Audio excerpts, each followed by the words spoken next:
कृष्णाय निर्धूतकलिलात्मने सालोकानां त्रिलोकानां यत् विद्यादर्पणाय ते।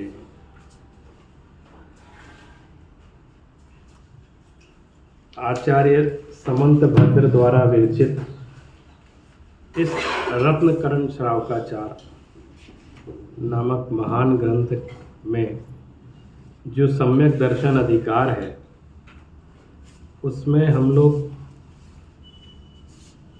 8 अंगों की विशेष चर्चा इस समय कर रहे हैं, जिसमें हम लोग अभी तक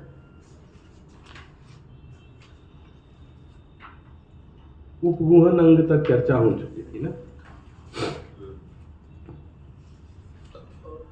एक चीज इसमें बहुत विचारणीय है 8 अंग में,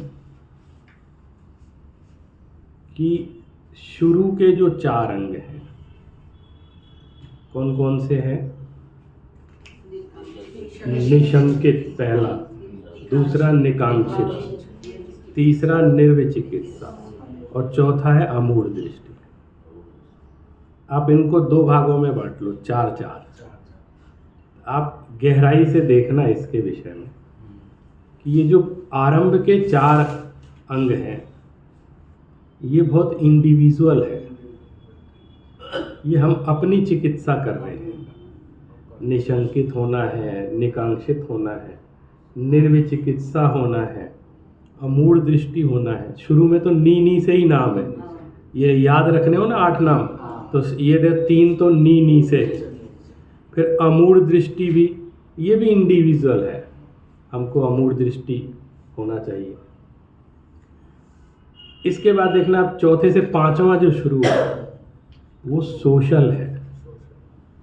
कभी कोई कहे ना कि जैन परंपरा में सोशल वर्क क्या है, तो आप 4-5वें से शुरू करो, ये सोशल वर्क।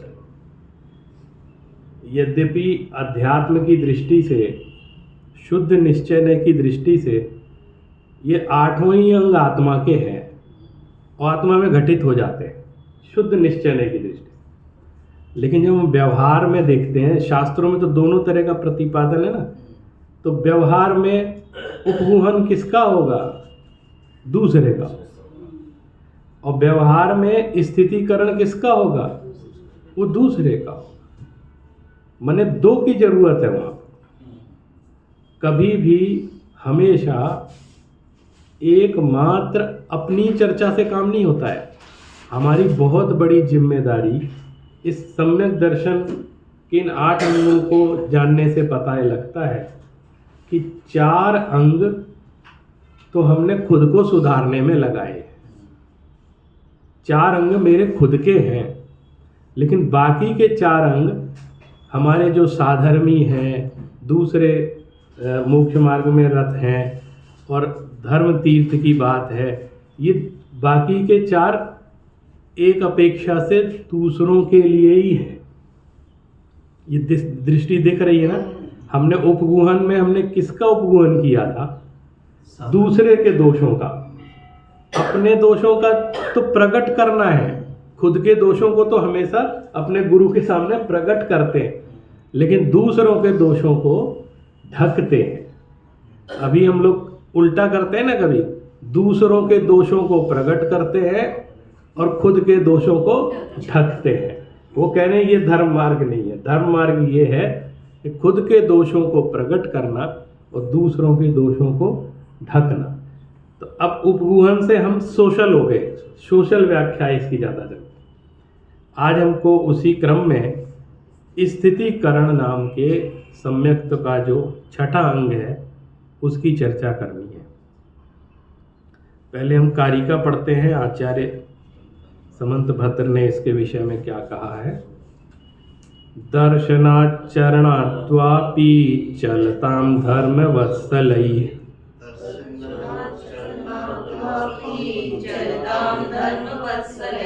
प्रत्यवस्थापनं प्राज्ञैः स्थितिकरणमुच्यते।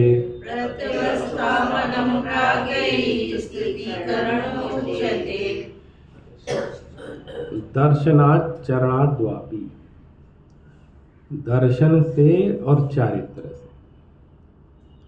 कोई चल जाए यानी अस्थिर हो जाए, जो दर्शन में और चारित्र में स्थिर हैं, वो किसी कारण से, किसी प्रमाद के कारण से, किसी वातावरण के कारण से, कोई कर्मों के उदय के कारण से, यदि ये उससे चल जाए यानी स्खलित होने लग जाए, अस्थिर हुए ऐसे जीव। चलताम शब्द संस्कृत का है लेकिन हिंदी में भी चलता है। कैसे चलता है? आप देखना, कोई फल यदि पुराना हो गया, खराब हो रहा है, तो कह रहे चल गया बोलते हैं ना, मैंने अगर उसका मियाद खत्म हो गई है तो कहते हैं ये चलित फल नहीं लेने चाहिए, मैंने जो ये अब स्थिर नहीं है, इसमें दोष शुरू हो गया है। तो ऐसे ही जो दर्शन में और चारित्र में स्थित हैं, ऐसे जीव अगर दर्शन से और चारित्र से अगर चल जाते हैं, अस्थिर हो रहे हैं, ये इसकी बहुत मनोवैज्ञानिक व्याख्या होनी चाहिए। कोई भी जीव कितना ही महान हो, लेकिन अस्थिरता अंदर अंदर सबके कभी न कभी ऊपर नीचे होती। हर क्षण पर्याय बदलती, एक क्षण में वो स्थित हो जाता है, एक क्षण में अस्थिर हो जाता है। ये सबके साथ होता है। लेकिन जब वो अस्थिरता की मात्रा बढ़ जाती है और वो परसेंटेज बढ़ने लग जाता है अस्थिरता का, तब वो सामने दिखाई देने लग जाता है। अंदर अंदर थोड़ी अस्थिरता हो तो व्यक्ति खुद में स्थिर करता है अपने आप। तो आपको नहीं पता मैं अस्थिर हूँ, है ना, मेरे मन में अस्थिरता आई है तो मैं अपने आप को सीमित करने की कोशिश। तो इसकी निश्चय की व्याख्या तो ये है कि खुद का मन कभी दर्शन और चारित्र से अस्थिर हो रहा है तो वापस अपने आप को संभाल लेना अंदर ही अंदर, ये तो कहलाता है स्थितिकरण। खुद को संभाल लेना, पहला स्थितिकरण तो ये। सबसे पहले तो व्यक्ति खुद को संभालता है, लेकिन जब इस अस्थिरता की मात्रा बढ़ने लगती है, उसकी परसेंटेज बढ़ने लगती है, तो आपको दिखाई देने लगता है कि ये मार्ग से च्युत हो रहे हैं, अस्थिर हो रहे हैं। तब उस समय जो दूसरे को दिखाई देता है, मैंने साधर्मी को दिखाई देता है, तब उसका पुनीत कर्तव्य है कि वो अपने उस साथी को उद्बोधन के द्वारा, संबोधन के द्वारा, उदाहरणों के द्वारा, तरह तरह से उसके उपाय करके, कैसे भी करके उसका वो स्थिरीकरण करे, प्रेम से, प्यार से उसको याद दिलाए कि तुम कितने उच्च स्तर पर काम कर रहे थे, अब कैसे हो गए, तो वो वापस स्थितिकरण में आ जाता है।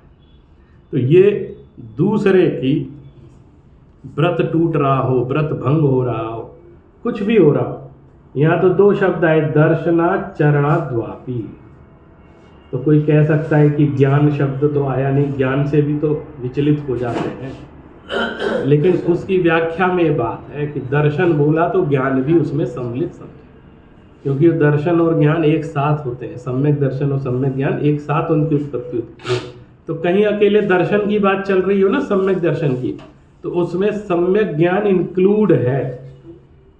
अगर कोई सम्यक ज्ञान से भी चलित हो रहा, सम्यक दर्शन से चलित हो रहा है, तो उसकी स्थिति कर देना, उसके अनेक उपाय हो सकते हैं। जैसे मैं आपसे बता रहा हूँ, एक बहुत प्रैक्टिकल उदाहरण देते।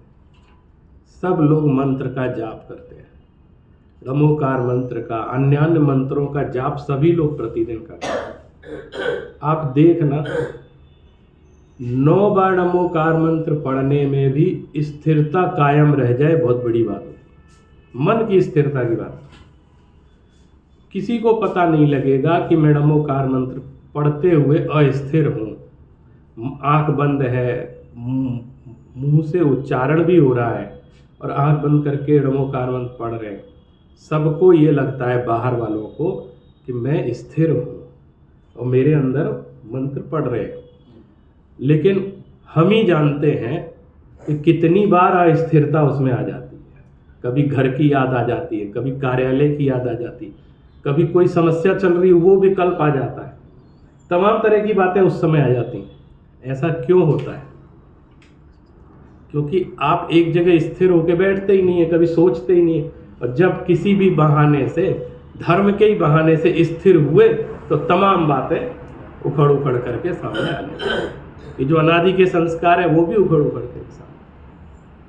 अनेक लोग कहते हैं हम ध्यान करने बैठते हैं तो आत्मा का ध्यान नहीं होता है, लेकिन दुनिया भर का ध्यान होता है। ध्यान के समय में भी हमें जगत की सारी बातें ध्यान में, इसलिए हम ध्यान नहीं कर पाते।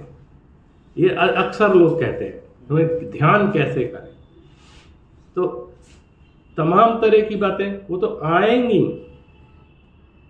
आपने छेड़ा है ना उसको, कभी आज तक स्थिरता से तो बैठे नहीं। और वो बुरी बुरी बातें भी ध्यान में आएंगी, अच्छी बातें भी ध्यान में आएंगी, विकल्प जितने वो सारे ध्यान में आएंगे, वो उसी समय आएंगे। आप ऐसे चलते फिरते ध्यान में नहीं आएंगे, आपको उस समय ज़्यादा ध्यान में आएंगे। और इस समय हो सकता है 10 साल पुरानी बात भी आए, हो सकता 25 साल पुरानी बात भी आएगी। तो मैं तो घबरा जाता हूँ, मैं तो ध्यान नहीं कर सकता, क्योंकि ध्यान करते ही साथ आने लगता। इसका एक साइंस है, वो आपको बताता हूँ। जब कभी हम ध्यान करने बैठे, थोड़ा सा उदाहरण में घृणत्व का दोष आ सकता है, लेकिन उसको आप अवॉइड कर दें। जैसे आपके किचन में सिंक है, उस सिंक में से पानी निकलता रहता है। ऐसा नहीं है कि नाली साफ है, लेकिन पानी निकल रहा है तो हम सोचते हैं नाली साफ होगी। हम तब तक उसको कुछ नहीं करते जब तक पानी निकलता है। अंदर की गंदगी को हम रोज साफ नहीं करते। एक दिन ऐसा आता है कि वो पानी इकट्ठा होने लग जाता है, वो सिंक भरने लग जाता है। तब हमको होश आता है कि हमने तो 2 साल से इसको साफ, क्योंकि जब मुसीबत आती तभी काम करते, उसके पहले तो रेगुलर वर्क तो उस पर होता नहीं। तब हमको तो ये क्या हो गया। तब हम उस समय अनेक उपाय करके उसकी नाली को साफ करने की, चाहे उसमें कोई चीज़ डालें या फिर कैसे भी करके उसको कुरेदते हैं, उसके कोई रॉड डाल के कुछ करके करते हैं। उस समय भयंकर बदबू आती है। क्यों आती है? अभी कचरा उत्पन्न हुआ है उसमें। कचरा तो 1-2 साल से उसमें वैसा ही बना हुआ था, लेकिन बदबू नहीं आ रही।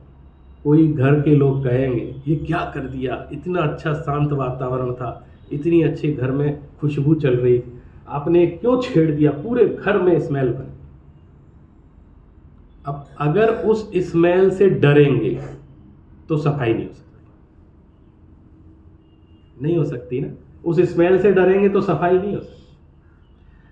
आपको अगर सफाई करनी है तो वो स्मेल भी झेलनी पड़ेगी, नहीं तो फिर उसका कोई उपाय नहीं है।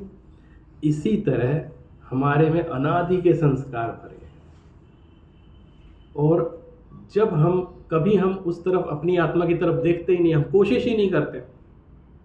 और मान लीजिए जाप के बहाने या कैसे भी करके जब हम आंख बंद करके स्थिर होकर किसी तरफ बैठते हैं, उस समय वो सारी चीजें उभर उभर करके हमारे सामने आती हैं, और वो इतनी तेजी से उभर के आती है कि हमें घबराहट होने लगती है। लेकिन ध्यान का एक बहुत तरीका है, उस समय उन सभी संस्कारों को ज्ञाता दृष्टा भाव से सिर्फ जानना है और देखना। उनको आने दो और जाने दो, कुछ नहीं, जानो और जाने दो। उनसे प्रभावित नहीं होना है, उनको साक्षी भाव से देखना है। अच्छा ये भी था, ये भी था, वो निकलेगा बाहर। ऐसा नहीं है आप सोचो सीधे डायरेक्ट आत्मा का ध्यान हो जाएगा। ऐसा होता होता तो सारे मोक्ष चले गए होते। ऐसा नहीं होता है ना। आत्मा का ध्यान करना है, लेकिन ऐसे नहीं है। आत्मा तक पहुंचने में बहुत बड़ी भूमिका निभानी पड़ेगी, बहुत कठिन काम है। आत्मा तक पहुंचने में का रास्ता, आत्मा की अनुभूति बहुत सरल है, लेकिन आत्मा तक पहुंचने का मार्ग इतना सरल नहीं है। वहां तक पहुंचने में बहुत आपको बैरियर का सामना करना पड़ेगा, उन कष्टों को सहना पड़ेगा, वो सब काम करना।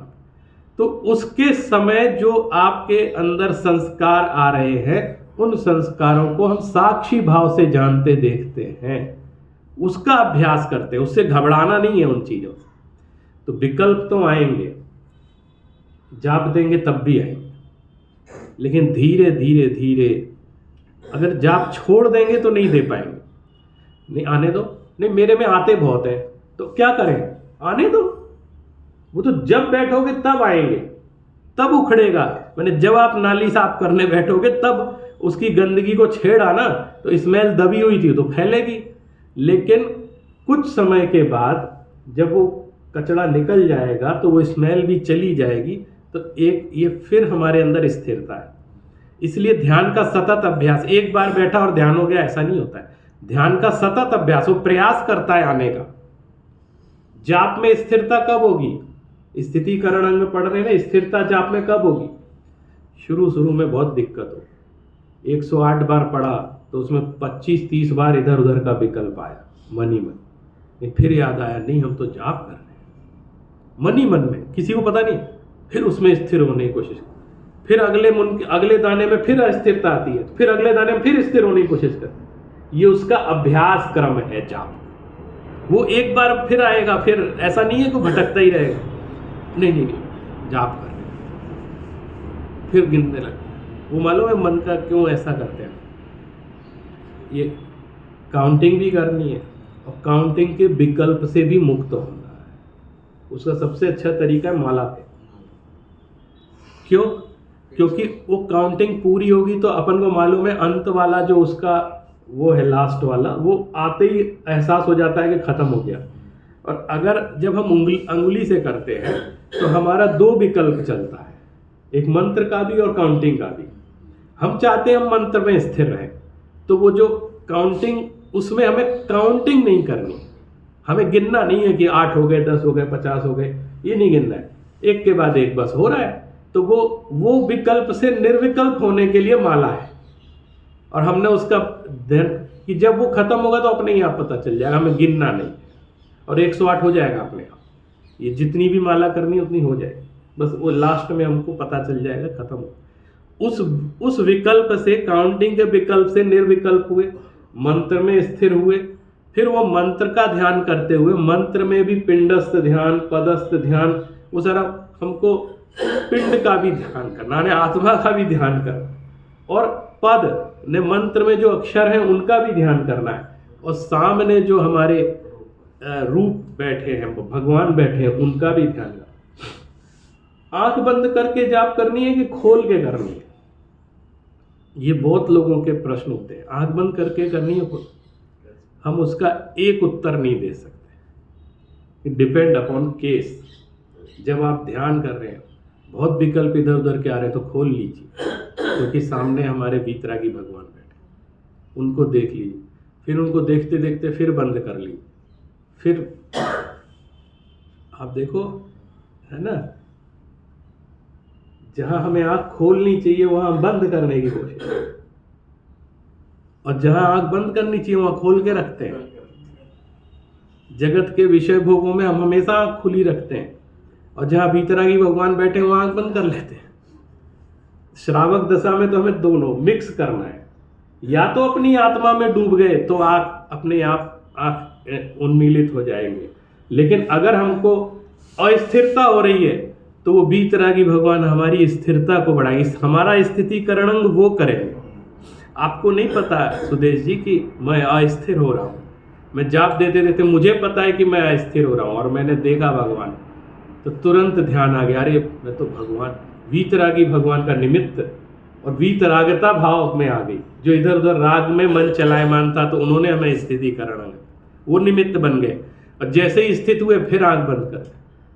तो हम लोग तो स्यादवादी है ना, हम कह नहीं सकते हैं कि आंख बंद करना चाहिए, खोलना चाहिए, अपनी अपना मूल्यांकन कर लेना चाहिए।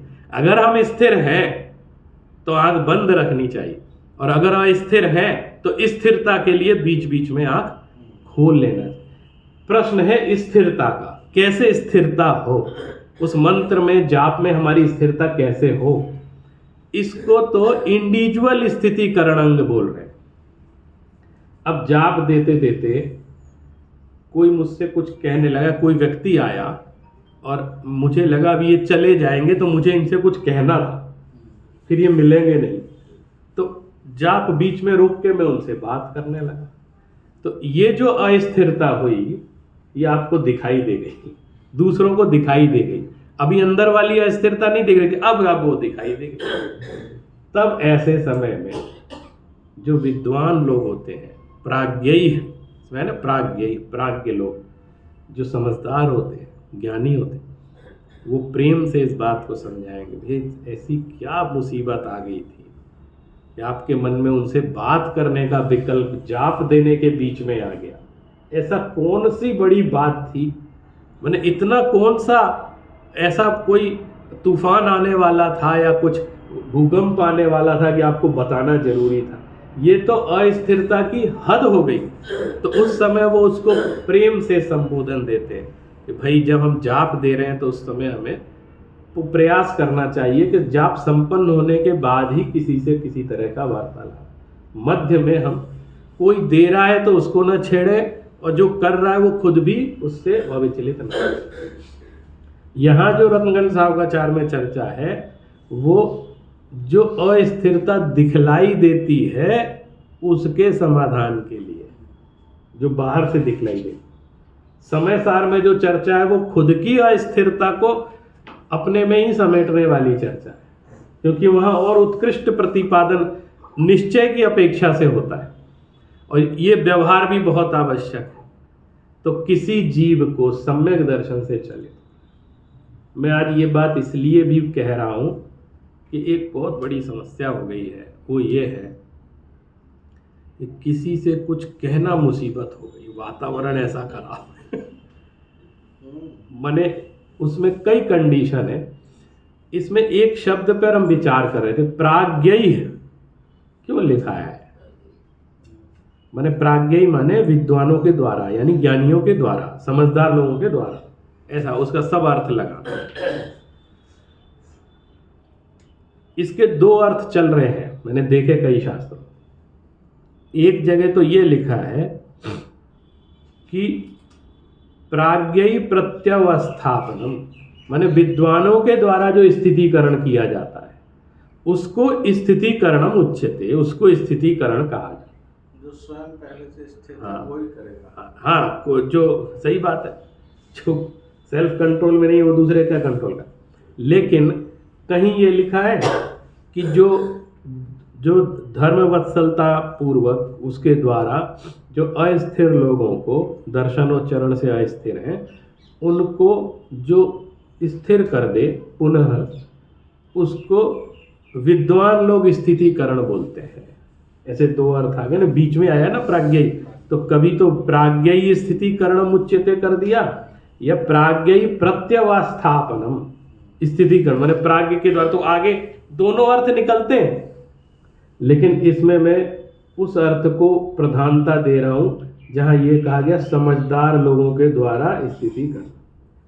इस पर मैंने विचार किया कि अगर ये अर्थ है तो उस क्यों जेन्युइन है वो अर्थ। वो ये है कि जो समझाने वाला है ना वो समझदार होना चाहिए, है ना। मूर्ख लोगों को समझाने का अधिकार नहीं। मूर्ख माने जिनको समझ नहीं है कैसे समझाया जाता है।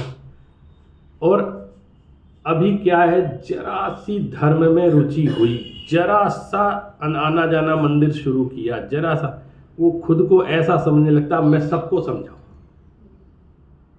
मैंने समझाने का एक अधिकार है। कभी आप वक्ता इन सब का लक्षण पढ़े ना, तो निश्चित लोगों को ही समझाने का अधिकार है, सबको समझाने का अधिकार है।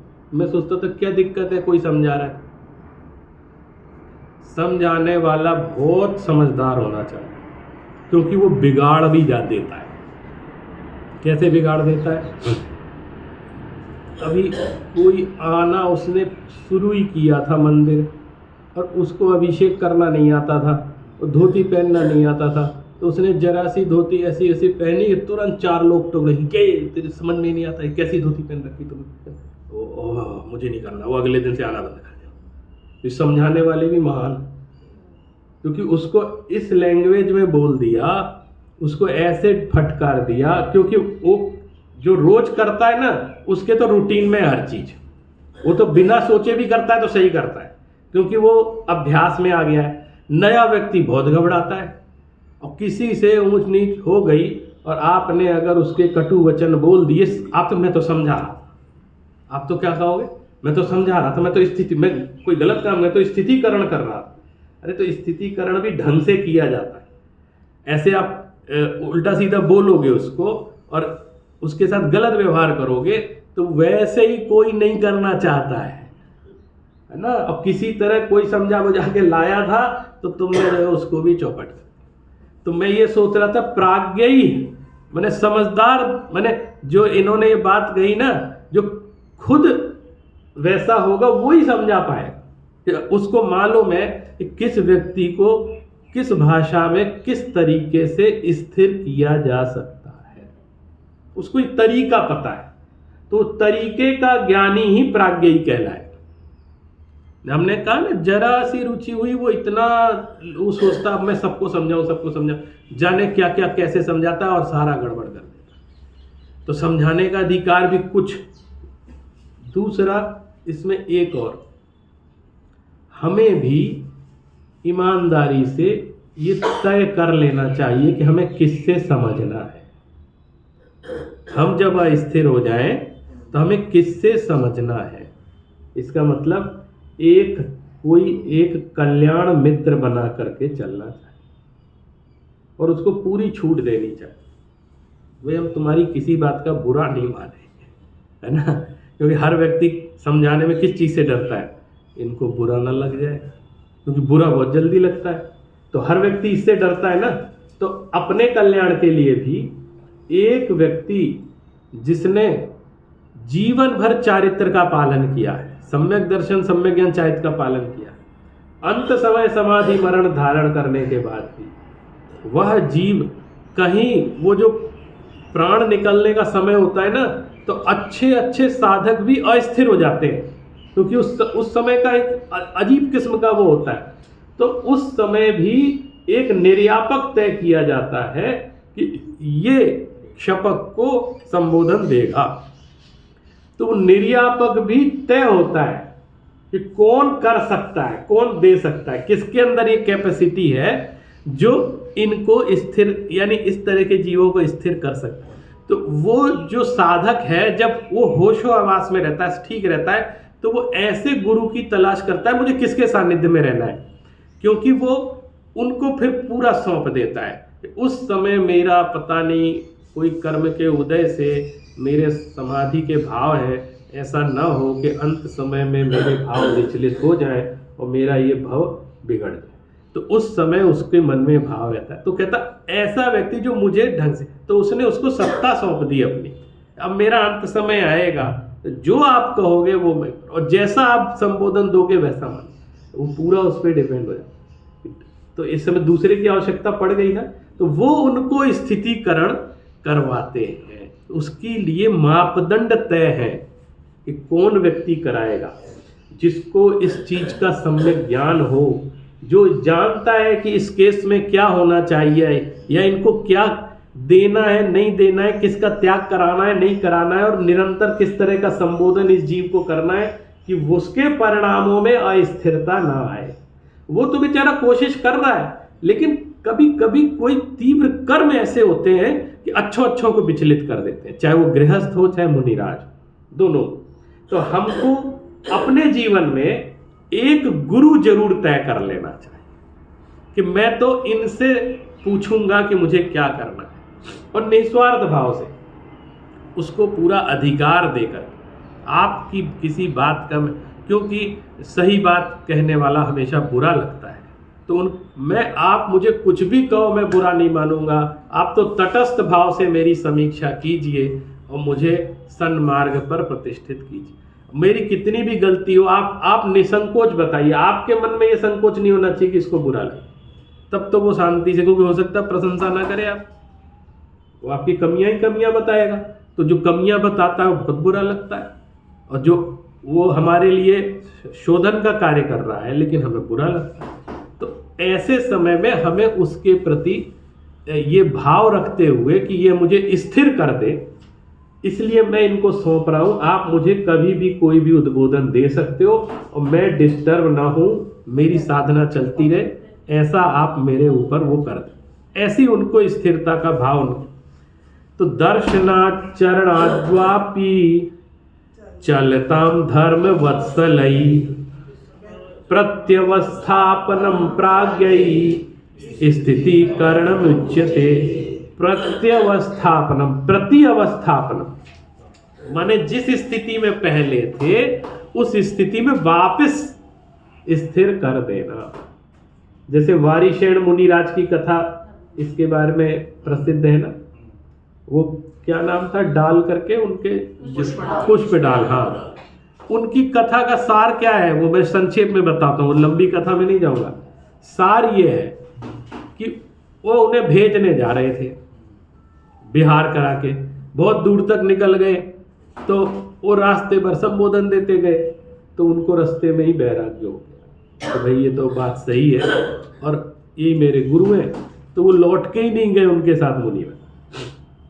कंडीशन कुछ ऐसी थी, नहीं तो घर से पूरी परमिशन लेके जाते तो विकल्प खड़ा नहीं होता, लेकिन वो चले गए। अब उनके मन में एक बार ये विकल्प आ गया कि मैं जिस अपनी पत्नी को घर छोड़ आया हूँ उसकी क्या हालत हो रही होगी, आ सकता है, मन में आ गया विकल्प। तो वारिशेण मुनिराज को बात समझ में आ गई कि इनको क्या स्मरण आ रहा है कि मेरी पत्नी की क्या हालत हो रही होगी, घर की परिवार की क्या समस्या हो रही होगी, ऐसा उनके मन में विकल्प। तो क्या हुआ, अस्थिरता हुई ना, क्योंकि अभी वो वैराग्य पथ पर चल रहे हैं, पुनः गृहस्थी का स्मरण हो रहा है, पूर्व के भोग याद आ रहे हैं। तो वो अस्थिरता को दूर करना अब वारिशेण मुनिराज की युक्ति, क्यों कहा कि प्राज्ञई है, ये भी वारिशेण ऐसे भी कर, अरे क्या कर रहा है तू, ऐसे होता है क्या, तमाम तरह का उपदेश देते उसको। तो वो सोचे मैं कंटिन्यूअस इनको उपदेश दे रहा हूँ, ये मेरे साथ है, इसके बाद भी अस्थिरता आई। तो ये बात ऐसे समझ में, अकेले शब्दों से समझ में नहीं है। तो वो अपने नगर में ले गए जहाँ के राजकुमार राजा जो भी थे, तो वहाँ ले गए और उन्होंने कहा कि मेरी सारी रानियों को बुला कर लाओ, सब एक से एक, बोले पूर्ण श्रृंगार के साथ आना चाहिए। तो वहाँ जा कर के उनकी माता जी को, किसको ये हो गया कि अरे ये क्या कर रहे हैं, ये तो बैरागी हो गए थे, या रानियों को बुला रहे हैं, उनको भी परपथ समझ में नहीं आ रहा। लेकिन जब इन्होंने देखा, इनको पुष्पडाल जी को पता ही नहीं था कि अरे ये तो महलों के और इतनी सुंदर सुंदर रानियों को छोड़ करके ये हमारे साथ वहाँ बंद में, तो हम तो एक उसके प्रति इतना ज़्यादा मोह कर रहे हैं और हमसे भी विशाल संपदा इनकी थी और विशाल वैभव इनका था। तो फिर अरे, तो अब देखो प्रवचन से बात समझ में नहीं आई थी, अब ना बात प्रैक्टिकल समझ में आई। उन्होंने सोचा प्रवचन तो मैं रोज ही देता हूँ, तब भी अस्थिर हो रहे हैं, इसका मतलब है ये भी थोड़ा प्रैक्टिकल अप्रोच करनी पड़े। तो डायरेक्ट मेथोडोलॉजी जो है, सीधा सीधा प्रवचन वहाँ भी नहीं दिया, वो अपने ही आप समझ गए बात को। ओह, तो अब अंदर ही अंदर घटना घटित हुई, कोई प्रवचन नहीं दिया गया, लेकिन इसके बाद वो मुनिराज पुनः अपनी तपस्या में स्थिर हो। सिर्फ एक मन में विकल्प आया, चिंता, उनको हो सकता है उनने उनसे कहा भी ना हो, लेकिन उनके चेहरे को, उनके हाव भाव को देख करके वो समझ गए कि कुछ अस्थिर हो रहे हैं। ये अस्थिरता कोई आश्चर्यजनक चीज नहीं है। अस्थिरता का मजाक नहीं उड़ाना चाहिए, अस्थिरता का वीडियो नहीं बनाना चाहिए, है ना। ये अस्थिरता में स्थितिकरण, अगर आप उसका वीडियो बनाएंगे और उसको दुनिया भर में फैलाएंगे तो वो स्थितिकरण अंग नहीं कहलाएगा, वो आप अस्थिरता को स्थायी कर रहे हैं। इस चीज को आप समझना गहराई से। अभी क्या है, मान लीजिए मैंने गुस्से में कोई बात कह दी, आ गया क्रोध, आज आ सकता है कर्म के उदय से आ सकता है, या कोई ऐसा प्रसंग उपस्थित हो गया कि क्रोध आ गया, मान लीजिए आ गया। भाई जो चारित्र मौनी कर्म का तीव्र उदय आएगा तो अच्छों को क्रोध आ सकता है, कुछ भी हो सकता है, गलती है, ठीक है, आ गया। अब आपने क्या किया, कुत्ते का वीडियो बना लिया, ठीक है, उसको अपलोड कर, इधर क्रोधी है साबित, है ना। और मैं 24 घंटे में 15 सेकंड का क्रोध किया था, है ना, बाकी स्थिर हो गए, वापस तुरंत ध्यान आया नहीं नहीं ऐसा नहीं करना चाहिए, खुद ही स्थिर हो गए, क्षमा भी मांग ली, उसका तो नहीं बनाया वीडियो, है ना, क्षमा भी मांग ली, सब कर लिया, और फिर हम अपनी साधना में लीन हो गए, क्रोध नहीं किया। आपने क्या किया, वो करके दुनिया में फैलाया, और वो व्यक्ति और ज्यादा महात्मा हो गया भविष्य में, लेकिन आप उसको वो पुराना दिखा दिखा करके उसकी स्थिरता को बढ़ा रहे हैं कि अस्थिरता को बढ़ा रहे हैं, और जगत में उसका अपयश फैला फैला करके कोई सुधरना भी चाहे तो उसको सुधरने का कोई चांस ना दें। ये धर्म दृष्टि नहीं है, ये धर्म वात्सल्य नहीं है, ये स्थितिकरण रंग नहीं। आप मिथ्यात्व का कितना बड़ा प्रयोग कर रहे हैं, ये विचार करने लायक, सबको सोचने लायक बात। हम अपने हाथ से क्यों ऐसा करें? और अभी क्या होता था, अभी दुनिया बिल्कुल चेंज हो चुकी है। पहले कुछ भी न रिकॉर्डिंग थी न कुछ था, किसी आवेश में कोई ऊंच नीच बात बोल भी दी तो वहीं खत्म हो जाती थी, थोड़ा कैस हो जाती, है ना, और वो कषाय स्थायी नहीं होती थी, है ना। हम भी भूल गए, आप भी भूल गए, लेकिन ये याद रखता है और ये याद दिलाता रहता है। अरे देखो 10 साल पहले गाली दी थी, देखो रिकॉर्डिंग है हमारे पास, तो पुनः अरे हाँ सही ध्यान है, वो भी भूले, वो भी ये याद दिलाएगा कि कितना कसाय भड़काने का काम कर रहा है। जो चीजें हमें भूल जानी चाहिए नियम से, वो भी स्मरण में हमको दिला। तो इस टेक्नोलॉजी ने कषाय को तीव्र करने का काम किया और कषाय को स्थायी करने का काम किया। कंटिन्यूअस टेक्नोलॉजी ने नहीं किया है, हमारे द्वारा टेक्नोलॉजी के दुरुपयोग ने इस काम को किया है, क्योंकि हम उसका सदुपयोग कम करें, दुरुपयोग ज्यादा करते हैं। तो आप सोचो उसमें व्यक्ति वो स्थिर होगा कि अस्थिर? वो किसी तरह तो उसने क्रोध भाव को विस्मरण करके प्रायश्चित भी कर लिया, मुझे क्रोध नहीं आना चाहिए था, है ना। प्रायश्चित भी एक बात है, प्रायश्चित प्रतिक्रमण ये बने क्यों है, शास्त्रों में इनका विधान क्यों है, आप बताओ? क्योंकि पता है कि गलती होती है, जो करेगा उसकी गलती होगी। भाई साइकिल चलाना सीखेगा तो गिरेगा, तभी तो चलाना सीखेगा। आप सोचो कि साहब एक बार भी गिरना नहीं चाहिए, ऐसी साइकिल बैठते ही चलाने लग जाए, 2 पहिए का बैलेंस, तो वो बैठते ही कैसे चलाने लग जाए? कोई जीव जन्म होते ही उसको साइकिल में बिठा दो कि चलाओ, बड़ा कितना ही बड़ा व्यक्ति हो, जिसने जीवन में कभी एक बार गिरा नहीं, वो साइकिल चलाना सीखा नहीं, है ना। तो साधना का क्रम कैसा है, वो एक बार हो सकता है गिरेगा ही, उन्हें मालूम है, तो उसका क्या उपाय है? बोले प्रायश्चित करेंगे, प्रतिक्रमण करेंगे, लेकिन फिर चलेंगे। ऐसा नहीं है कि गिर गए तो गिर गए। ये बिल्कुल वैसा ही है जैसे मान लीजिए उपवास का व्रत लिया कि मुझे उपवास करना, अब लेके कभी मान लीजिए दिमाग से उतर गया कि मेरा उपवास है, कुछ पी लिया, कुछ खा लिया, तो अन्य परंपराओं में जो प्रसिद्ध है, मूल में है पता नहीं, लेकिन समाज में जो प्रसिद्ध है, अब तो व्रत टूट ही गया है, तो अब तो बैठ के भोजन करो सब, अब तो खत्म। मुंह में गलती से जल चला गया ना, निर्जला उपवास किया था, गलती से पी लिया, भूल गए थे, अब तो पी लिया, अब तो व्रत टूट गया, अब तो दिन भर कुछ खाओ, अब तो खत्म हो गई ना बात। लेकिन हम इससे सहमत नहीं है। आपने इतना सा पाप किया, पूरे पाप के लिए और बड़ा पाप। अरे गलती से यदि हमारे भूल से चला भी गया तो उसके प्रति दुखी होते हुए कि अरे ये क्यों हो गया, वो पुनः अपने व्रत में स्थापित होता है 1 सेकंड बाद। तो वो उसने जितने सेकंड जल पिया था अज्ञानता में, इस विस्मरण के कारण, उतना ही दोष लगेगा। मान लिया 30 सेकंड का वो क्षण था जब उसने ऐसा विचार किया और तुरंत ग्लास रख दिया, मुझे जल नहीं पीना था, मेरा तो व्रत था, पूरा भी नहीं पिया, और पुनः स्थितिकरण कर लिया, तो उसको सिर्फ 30 सेकंड का दोष है, दिन भर का दोष नहीं है। लेकिन हमने क्या फैला रखा है या मान रखा है, अब तो दिन भर का, अब और फिर क्या है, अब वो प्रायश्चित प्रतिक्रमण भी छोड़, अब तो आप खा सकते हो, अब तो टूट गया। आपको ऐसे मित्र भी बहुत मिल जाएंगे, देखो तो टूट ही गया, अब चलो भोजन करो, ऐसे बोले। कोई ऐसा स्थिति, अरे क्या हो गया, जल पी लिया तो कोई दिक्कत नहीं है, इसका जाप दे लो इतनी, है ना, एक घूंट पी लिया ना, चलो 108 की जाप दो और पुनः उसको अपने व्रत को स्थिर करो और दिन भर व्रत का पालन। ऐसा समझाने वाले कम मिलेंगे, आप मिलेंगे, लेकिन प्राज्ञ ही कम होते हैं जो इस तरह की बात समझा सके। लेकिन और आप चलताम को और अधिक चलताम करने वाले बहुत मिल जाते हैं।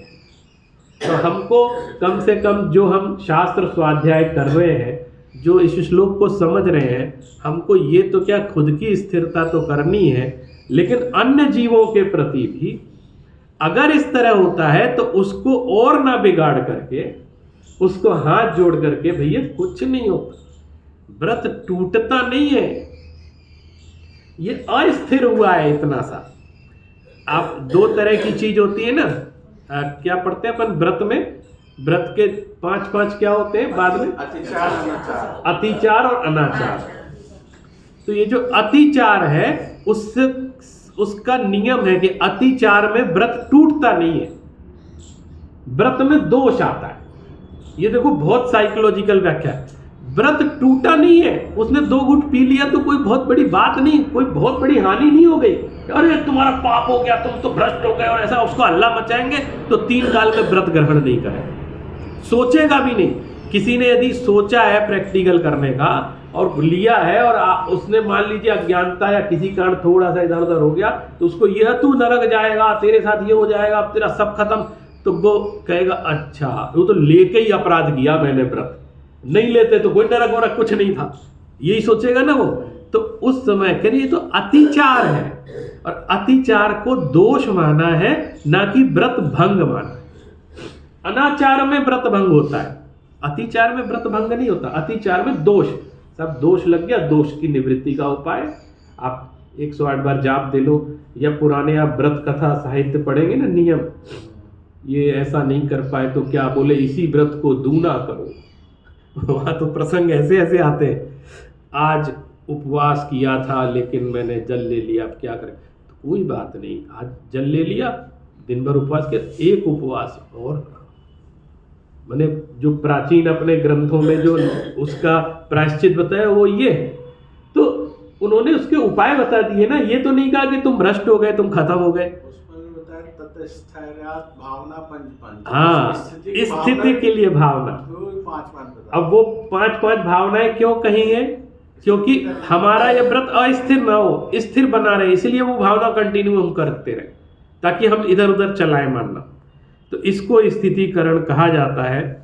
अब पंडित जी साहब ने जो इसका ढूंढारी भाषा में अनुवाद लिखा है, इसकी व्याख्या, वो हम पढ़ लेते हैं। को पुरुष सम्यक दर्शन करी सहित श्रद्धानी था, तथा चारित्र धारक व्रत संयम सहित था। फिर को प्रबल कषाय के उदय करी, ये किसी के हाथ में नहीं है। मैंने कहा ना, हो सकता है कुछ भी, ये बहुत आश्चर्य की बात नहीं है, इसको ऐसा नहीं सोचना चाहिए कि नहीं हो सकता। तथा खोटी संगति करी, ये ऐसों के साथ बैठ गए जो पूरा डाउन करने पे तुले हुए हैं आपके नियम धर्म, ऐसे ही बता देंगे तो आप वैसे ही ढीले पड़ जाओ। तथा रोग की तीव्र वेदना करी, एक ये कंडीशन भी, कोई नियम धर्म जब तीव्र रोग वगैरह होता है, वेदना होती है, उसमें दोष आने शुरू हो जाते हैं। तथा दरिद्रता करी, ये भी पॉइंट मैं बताना भूल गया, कभी कभी कोई गरीबी के कारण वो काम नहीं हो पा रहा है। तथा मिथ्या उपदेश करी, किसी ने मिथ्या उपदेश दे दिया, उसको भड़का दिया। तथा मिथ्या दृष्टिनी के मंत्र तंत्रादिक चमत्कार देख करी सत्यार्थ श्रद्धान विषय, किसी मिथ्या दृष्टि के वो चमत्कार वगैरह देखे, ओह मैं कहाँ पढ़ा था, देखो ये चमत्कार, अब एक बार उसका सम्यक दर्शन चलायमान हो रहा है। आचरणते और श्रद्धाते, जो चलायमान होता होए तिनको जिनका धर्म में वात्सल्य है, अभी वात्सल्य अंग भी पढ़ना है ना, वे मेरा धर्म में वात्सल्य है, तो कोई मेरा साधर्मी जीव किसी कारण से श्रद्धा ज्ञान दर्शन चारित्र से यदि चलायमान होता है तो मेरे मन में ये भाव आएगा ही आएगा, आए बिना रहेगा नहीं कि इस जीव को स्थिर करें, उसको प्रेम से समझाएं। तिनको जिनका धर्म में वात्सल्य है, ऐसे धर्मात्मा प्रवीण पुरुष ताकू उपदेश आदि करी। उपदेश आदि इसकी बहुत, सिर्फ उपदेश से नहीं, उपदेश आदि कहा ना, माने और भी कई विधि से आपको लगता हो ना किसी पैसे की कमी के कारण ये जीव इतना अच्छा धर्म में लगा था, लेकिन पैसे के कारण इसको गलत खोटे काम करने पड़ रहे हैं। इधर आ बेटा, क्या बात है? अरे कुछ नहीं, मैं कर देता हूँ पैसे, तुम तो धर्म, तुम इतने अच्छे लगे थे ना, तुम धर्म, मैं देता हूँ पैसा, तुम्हें चाहिए मेरे पास है, ले लो। तो ये भी ये लिखा है, ये इसमें तो आदि लिखा है, मैंने उद्धरण पढ़ा है किसी शास्त्र में, उसमें लिखा है धनादिक के द्वारा, माने धन आदि से भी अगर आप उसकी स्थिरता करते। मान लीजिए कोई नियमित शास्त्र स्वाध्याय प्रवचन कर रहा है, अभिषेक आदि कर रहा है, सुबह से 3-4 घंटे मंदिर में देता है, ठीक है। अब उसके कोई ऐसी विपदा आ गई कि वो नहीं साहब, वो सुबह से मुझे वहाँ जाना है, वहाँ इतने पैसे मिलते हैं, तो मैं उसमें थोड़ा, अब इसलिए मैंने ये छोड़ दिया है। और जब आपको पता था नियमित ये और कोई आया नहीं आया, ये जरूर आ, तो उस समय क्या हो गया, बोले 1000-2000 रुपये वहाँ मिल जाते हैं तो मुझे ज़रूरत। अरे तुम चिंता, तुम यहीं बैठो, करो, वो हम देख लेंगे, तुम्हारा वो काम हम देख। वो जो किसी के पास है तो उसने ऐसे कर लिया, तो अब उसने कहा अच्छा मैं नहीं जाऊँ तो चलूँगा, ये तो मेरा छूटेगा नहीं, मैं तो नियमित ये करता हूँ। तो बताओ, आपने कुछ नहीं हुआ, आपने 1000 रुपये जो उसकी ज़रूरत थी उसके पूरे कर दिए, वो अपने धर्म में स्थिर है। तो ये कितना बड़ा स्थितिकरण का काम, माने ऐसे समय में। तो उपदेश आदि माने उपदेश आदि यानी उपदेश के साथ या और भी कोई क्रिया हो उसके माध्यम से सत्यार्थ श्रद्धान में चारित्र में स्थापन करें, सो स्थितिकरण करिए। इसलिए हमें स्थितिकरण अंग पर बहुत गंभीरता से, प्राचीनता का भी देखना है, आधुनिकता का भी देखना है, वर्तमान में हम कैसे स्थितिकरण करें, उसके तरीके क्या हो सकते हैं किसी जीव को स्थिर कर। एक शास्त्र में एक बात और आई है, अपना व्रत भंग करके दूसरे का व्रत नहीं संभाला जाता, माने उसकी भी लिमिटेशंस है ना, कि ऐसा ना हो कि आपको स्थिर करने के चक्कर में मैं ही अस्थिर हो जाऊं, ऐसा नहीं होना चाहिए।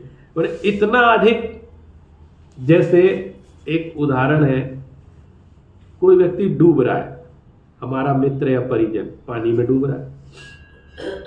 जैसे मान लो एक फैमिली है, पति पत्नी है, 2 बच्चे हैं, तो पत्नी किसी कारण से वो नदी में डूबने लग गई। अब पति, मैं उसको बचाऊं कि नहीं बचाऊं? अगर उसको तैरना नहीं आता है और वो कूद जाता है उसको बचाने के लिए, तो वो प्रेम में या फिर, तो अभी एक मर रहा था, अब वो दोनों मरे। अब एक बच जाता तो वो 2 बच्चे जो ऊपर बैठे थे उनको संभालने वाला कोई चाहिए, नहीं नहीं नहीं। अब वो चिल्ला रही है कि अरे तुम मुझे बचा नहीं रहे। अरे जो बचने की जो थोड़ी बहुत गुंजाइश 1% है ना, वो तभी है जब तुम जिंदा हो। अरे तुम खड़े हो, तुम चिल्ला के किसी को मदद से बुला सकते हो, कोई और उपाय से। अगर तुम भी कूद गए उसमें तो फिर वो तो जा रहे हैं, तुम भी साथ में चले गए, क्योंकि तुम जो खुद को नहीं पार लगा सकता वो दूसरे को कैसे। मैंने तैरना आना चाहिए और डूबते को बचाना एक्स्ट्रा क्वालिटी है। हर व्यक्ति जो तैरना जानता है वो दूसरे को नहीं बचा सकता है, सबके पास ये क्वालिटी नहीं होती। उसके स्पेशलिस्ट होते हैं जो खुद भी तैर लेते हैं और उसको भी निकाल लेते हैं। इतना प्राज्ञ ही होना चाहिए और ऐसा नहीं हो कि हम अपना ही धर्म छोड़ दें उसको बचाने के चक्कर। तो ये भी लिखा है, खुद का व्रत भंग करने की कीमत पर किसी और का स्थितिकरण करने की आवश्यकता। हम उसकी लिमिटेशंस ये है, हमारा बना रहे और इसके बाद हम किसी की मदद करके उसका बना दें तो ठीक है। ऐसा नहीं हो कि हम अपना सब छोड़ करके उसको बचाने निकल पाए, तो कह रहे वो तो डूबेगा ही और आप भी डूब जाओगे। तो उसकी भी मर्यादा यहाँ पर शास्त्रों में हमको बता दी। तो आज हमने सम्यक दर्शन का महत्वपूर्ण अंग, स्थितिकरण अंग के बारे में, उसकी जितनी जो अन्य शास्त्रों में भी जो व्याख्या है उसके आधार पर हमने उसके स्वरूप को समझा। और अगर इस पूरे उपक्रम के दौरान 1% भी हमारे मन में ये भाव विकसित हो गया कि हमें अपने साधर्मी जीवों का यदि सम्यक दर्शन से चलित हो रहे हैं या सम्यक चारित्र से चलित हो रहे हैं, तो प्रीति पूर्वक अनेक विधियों के द्वारा यदि हम उसका स्थितिकरण करते हैं तो ये सम्यक दर्शन का महत्वपूर्ण अंग है। अगर ऐसा स्वभाव नहीं है तो सम्यक दृष्टि नहीं है वो। आगे हम पढ़ेंगे कि एक अंग भी कम है ना 8 में से, तो उसका सम्यक दर्शन नहीं है। माने ये भाव सम्यक दृष्टि के रहता ही है और उसके तरीके भी उसको आते हैं, वो कैसे जीवों को स्थिर करता है। तो हम अपनी आत्मा की स्वयं की स्थिरता करते हुए अन्य साधर्मी जीवों को भी धर्म में स्थिर करें, इसी भावना से आज की वाणी को विराम देते हैं। बोली महावीर भगवान की।